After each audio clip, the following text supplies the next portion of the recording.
पहले पार्ट में जो क्वेश्चन हुआ था उसके बाद ये बैंकिंग मॉडल, ये question very very IMP question है ना। इसका जो डेटा है ये स्क्रीनशॉट में डाला हूँ, ये बुक से डेटा है, तो इसको मैं एक बार आपको पढ़ के सुना देता हूँ। इसके बाद मैं जो अपना डेटा कलेक्ट करा हूँ उसको मैं आपको समझाऊँगा। तो इसमें याद करने को सीखने के बराबर मानना ऐसा है, मानो जानकारी के एक ढेर को किताब में से निकालकर दिमाग में रखना और बाद में परीक्षा के समय इसे दिमाग से उत्तर पुस्तिका में उतार देना ही सीखना हो। सीखने के इस नज़रिए को बैंकिंग मॉडल कहा जाता है, क्योंकि इस मॉडल के अनुसार किसी बैंक की तरह याददाश्त में तथ्य रखे व निकाले जाते हैं। शिक्षक छात्रों के दिमागी बैंक में ज्ञान जमा कर देते हैं और छात्र ज़रूरत पड़ने पर इन्हीं तथ्यों को निकाल लेते हैं। ठीक है, तो बेसिकली जो बैंकिंग मॉडल होता है उसमें क्या होता है कि तथ्यों को रटने पर जोर दिया जाता है ना। इसमें ड्रॉबैक ये है कि समझ विकसित नहीं होता है इसमें, है ना। रटने पे जोर देते हैं तो इसमें समझ नहीं पाता बच्चा, और वो रटने पे ज़्यादा ध्यान देता है, रट लेता है और एग्ज़ाम में हूबहू उतार देता है और पास भी हो जाता है, लेकिन उसमें समझ विकसित नहीं हो पाती है। ठीक है, इसमें याद रखने पर जोर देते हैं, मशीनी तरीके से दोहराना होता है इसमें। इसको अन्य नाम पिगी बैंक के नाम से भी जाना जाता है, क्योंकि इसमें रट कर ज्ञान को रखना होता है। ठीक है, कारण क्या है, किसी बैंक की तरह याददाश्त में तथ्य रखे व निकाले जाते हैं, इसलिए इसको पिगी बैंक के नाम से भी जाना जाता है। शिक्षक छात्रों के दिमागी बैंक में ज्ञान जमा करवा देते हैं रटवा कर, उसके बाद छात्र जरूरत पड़ने पर तथ्यों को निकाल लेते हैं। ज्ञान की प्राप्ति हेतु अच्छा है, लेकिन ये समझ के लिए बिल्कुल भी अच्छा नहीं है। ये सभी छात्रों पर लागू नहीं होता है ना। अब देखिए, शिक्षा को संग्रह करने की गतिविधि के रूप में इसको माना जाता है और अभ्यास किया जाता है। इसमें छात्र को क्या कहा जाता है, संग्रहकर्ता। छात्र जो होता है वह संग्रहकर्ता होता है और शिक्षक जो होता है वो जमा करता होता है ना। उदाहरण के लिए पहाड़े को भाई हमको रटना ही पड़ता है, और ज्यामिति प्रमेय सूत्र जो होते हैं ज्यामिति के वो भी हमको रटना ही पड़ता है ना। तो ये था बैंकिंग मॉडल। अब दूसरा मॉडल जो आता है वह है प्रोग्रामिंग मॉडल। तो प्रोग्रामिंग मॉडल में क्या होता है कि सीखने की यह प्रक्रिया है कि बच्ची को शुरू में उसके द्वारा प्रदर्शित क्षमताओं और अंतिम उपेक्षित व्यवहार तक ले जाना होता है। इस प्रक्रिया को छोटे छोटे टुकड़ों व उपचरणों में बांटा जाता है। प्रत्येक उपचरण में सीखने के एक कार्य को एक उत्प्रेरक के रूप में बनाया जाता है।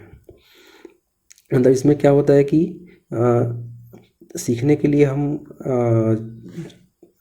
जो चीज़ हमको सीखना है उसको हम टुकड़ों में डिवाइड करते हैं, थोड़े थोड़े सीखते हैं, छोटे छोटे चरणों में सीखते हैं, सरल से कठिन सीखते हैं। इसमें मेन चीज़ है कि एक टाइम में एक ही प्रकार के सवाल करे जाते हैं, एक ही विधि का प्रयोग किया जाता है ना। तो इससे क्वेश्चन क्या बनता है कि कौन से मॉडल में छोटे छोटे चरणों में और थोड़ा थोड़ा सीखा जाता है। तो कौन सा मॉडल है, प्रोग्रामिंग मॉडल। और कौन सा ऐसा मॉडल है जिसमें एक टाइम में एक ही प्रकार के सवाल एक ही विधि का प्रयोग किया जाता है, तो वो क्या है, प्रोग्रामिंग मॉडल, है ना। कौन सा ऐसा मॉडल है जिसमें रटने को जोड़ दिया जाता है, वो है बैंकिंग मॉडल। ठीक है, अब देखिए नेक्स्ट क्वेश्चन है, ये भी बुक से डेटा है। इसमें जो मुझे थोड़ा आईएमपी लगता है ना उसको मैं यहाँ पे डाला हूँ। तो इसमें क्या होता है कि दोहराव का मतलब रटना नहीं हो सकता है। मतलब क्वेश्चन आ सकता है कि दोहराव का मतलब रटना होता है क्या, तो नहीं, दोहराव का मतलब रटना नहीं होता है। ठीक है, ये बैंकिंग मॉडल से रिलेटेड हो सकता है, लेकिन मतलब उसमें भी रटना होता है, लेकिन वो दोहराव का मतलब बैंकिंग मॉडल नहीं होता है। ठीक है, उसी चीज़ को यहाँ पे लंबे चौड़े लैंग्वेज में लिखा हुआ है। तो दोहराव का मतलब रटना नहीं होता है। नेक्स्ट क्वेश्चन है, ये भी वेरी वेरी आईएमपी क्वेश्चन है। गणित विषय की समझ बढ़ाने हेतु इसमें 3 प्रकार से ये सिलेबस में दिए हुए हैं, ये क्वेश्चन आते ही हैं। तो पहला है अमूर्तीकरण, जिसमें क्या होता है कि गणित अमूर्त है, जैसे दो को समझाना है तो हम बच्चों को कैसे समझाएंगे, दो पैर है ना, दो हाथ, ऐसे ही तो एक्सप्लेन करेंगे। ऐसा नहीं कि दो मतलब वो समझ जाएगा, दो बोलने से दो दो मूर्तीकरण में क्या होता है कि जैसे बिंदु को हम ओ से दर्शाते हैं प्रतीक के रूप में, है ना, तो प्रतीकों के रूप में निरूपित करने का एक तरीका चुन लेते हैं कि बिंदु को हम ओ से दर्शा देते हैं। ये अमूर्तीकरण हो गया। बिंदु की गति से रेखा बनती है ना भाई, कि रेखा जैसे बनता है वो बिंदु बिंदु से बनता है, तो इसको हम अमूर्तीकरण बोलते हैं। अब है नेक्स्ट विशिष्टीकरण। इसमें क्या होता है, व्यापक बात को विशिष्ट स्थिति पर लागू करना होता है। जैसे एग्जांपल के तौर पर दाल पका, मतलब हम जानते हैं कि दाल पकता है, तो हम ये अनुमान लगाते हैं, अपना विशिष्टीकरण करते हैं कि भाई एक सब्जी भी ऐसी चीज़ हो सकती है जो पक सकता है, ठीक है, चावल भी पक सकता है, तो ये विशिष्टीकरण हो गया। और विशिष्टीकरण से व्यापकीकरण बनता है।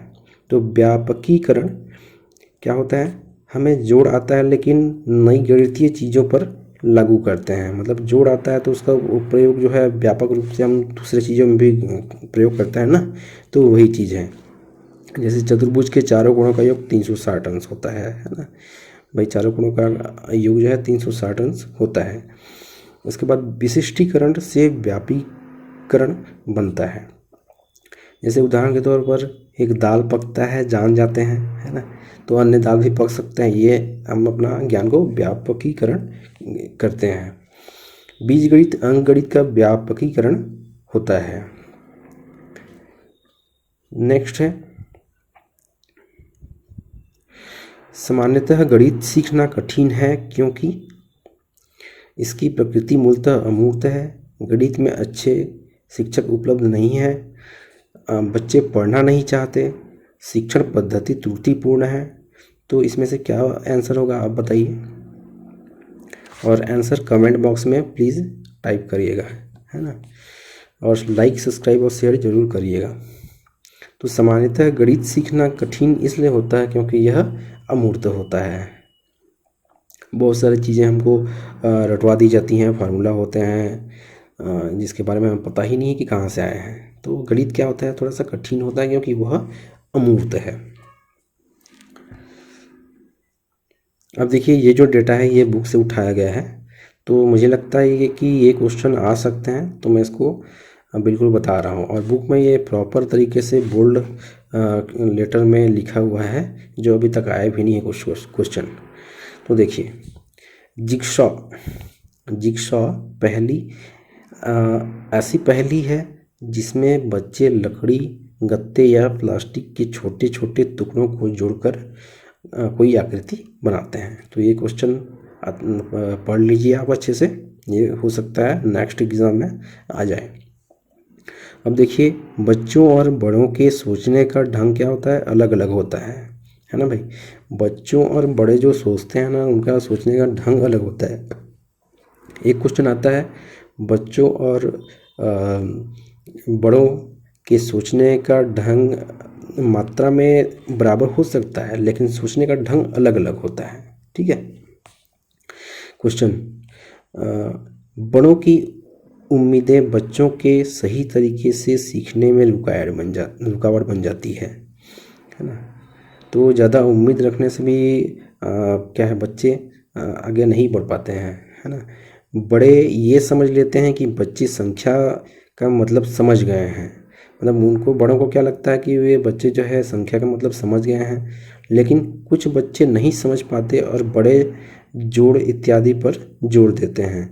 मतलब वो समझ ही नहीं पाए होते हैं कि संख्या क्या होता है, उसको पता ही नहीं कि एक आता है पहले, फिर दो आता है, तीन आता है, उसके बाद चार आता है। हो सकता है बच्चा चार को पहले बोल दे, है ना।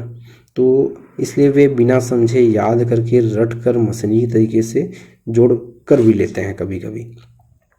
तो ज़रूरी नहीं कि बच्चा सीख गया हो और वो जो है आगे कैलकुलेशन जो है सही तरीके से कर पा रहा हो। हम बच्चों को क्षेत्रफल बराबर लंबाई गुणी चौड़ाई रटा देते हैं, उन्हें असली मतलब समझाने का प्रयास नहीं करते हैं। मतलब भाई कुछ चीज़ें जो होते हैं उसको हम एक्सप्लेन नहीं करते हैं, बच्चे जो है इसको रट लेते हैं। ठीक है, अब क्वेश्चन है, बच्चे चीज़ों के बारे में अपनी समझ खुद बनाते हैं, है ना भाई।